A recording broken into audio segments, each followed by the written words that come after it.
Mr. Diary, finally you're awake. Oh my goodness. What happened to me? Sir, you were knocked into a poisoned coma after too much exposure to F1 Twitter on a non-race weekend. It's a miracle you even survived. Good God. Does that mean that my British Grand Prix video is 2 months late and now therefore irrelevant? Yes, sir, it absolutely does. alright? No need to be so harsh about it. Anyway, I better find some more content to do. I guess the Mercedes domination is still going strong, I suppose? What? Oh my sweet summer child, take a look at this.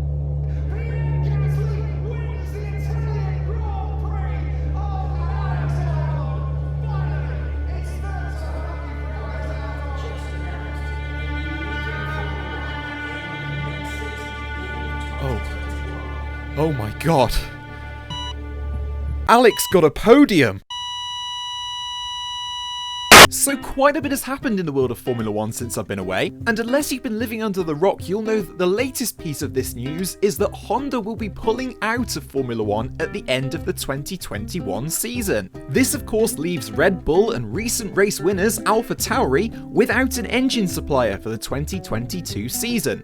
And this got me thinking, just what are power units? How do power units work? How does the unit do itself the power? Why is the room spinning? I can't breathe, someone help me! And of course I'll try and do this in a 100% serious and focused way. New fans, you know what to do. Let's get into this.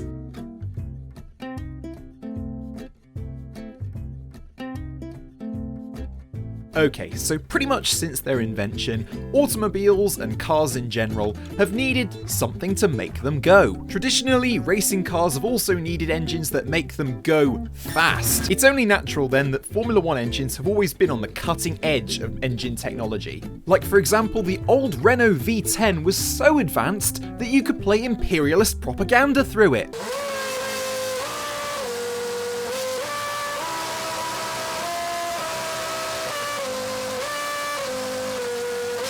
Nowadays though, Formula 1 has moved away from the big screaming V12s and V10s and gone towards a smaller, punchier and more powerful V6 turbo hybrid. These engines have been very controversial due to their complex nature and their somewhat mooted sound, but no one can argue that these engines are the most advanced internal combustion engines ever made. So much in fact that they're no longer called engines, instead using the poncy term power units. These engines run on a mix of electric power and petrol power, and oil if you're Ferrari in 2019. This gives them almost 1,000 horsepower, despite only being the size of an engine in your car at home. Naturally, the manufacturers of these engines spend millions a year developing them to make sure they get the absolute maximum amount of performance out of them. There are 4 companies currently making engines for Formula 1, and each one has their own little quirks and characteristics. Mercedes arguably has the most powerful and most durable engine on the grid at the moment.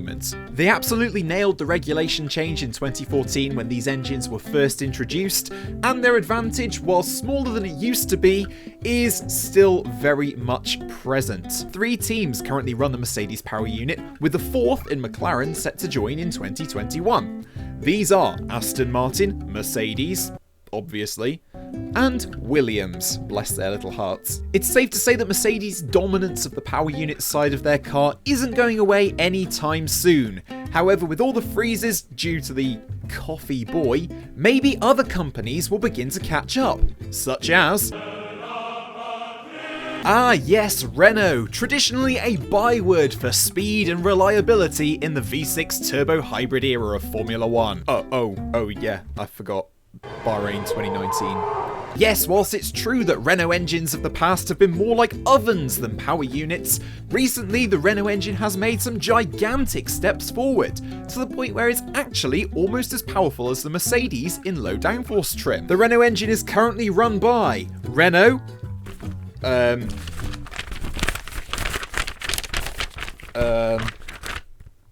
Renault. Oh yeah, and McLaren are running them at the moment, although they are being ditched for Mercedes at the end of this season. Sorry for your loss, Cyril. And speaking of losing, oh Ferrari, where did it all go so wrong? Enzo Ferrari once famously said that aerodynamics are for people who can't build good engines. It's just a shame that the Ferrari team of 2020 seems to be completely incompetent at both at the moment. Ferrari got the V6 turbo hybrid regulations very, very wrong when they were first introduced, and they were underpowered and slow.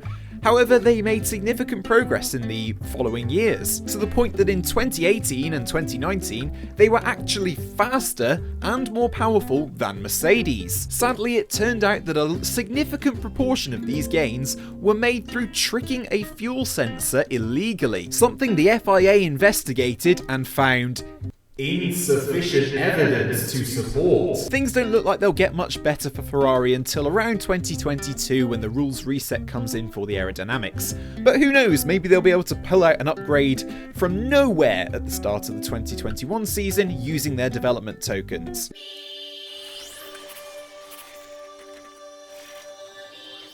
Oh, Honda, where do we even begin?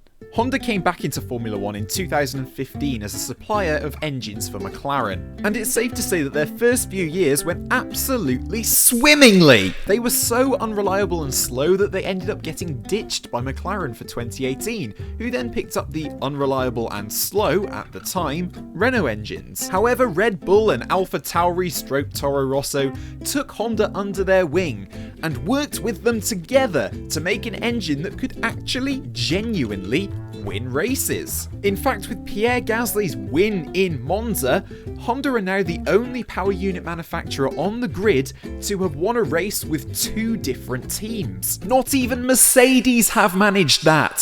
Sadly though, on the 2nd of October 2020, Honda rocked the Formula 1 world when they said that they were going to be pulling out at the end of the 2021 season, leaving AlphaTauri and Red Bull without a power unit. At time of recording, we don't know who that power unit manufacturer is going to be that replaces Honda.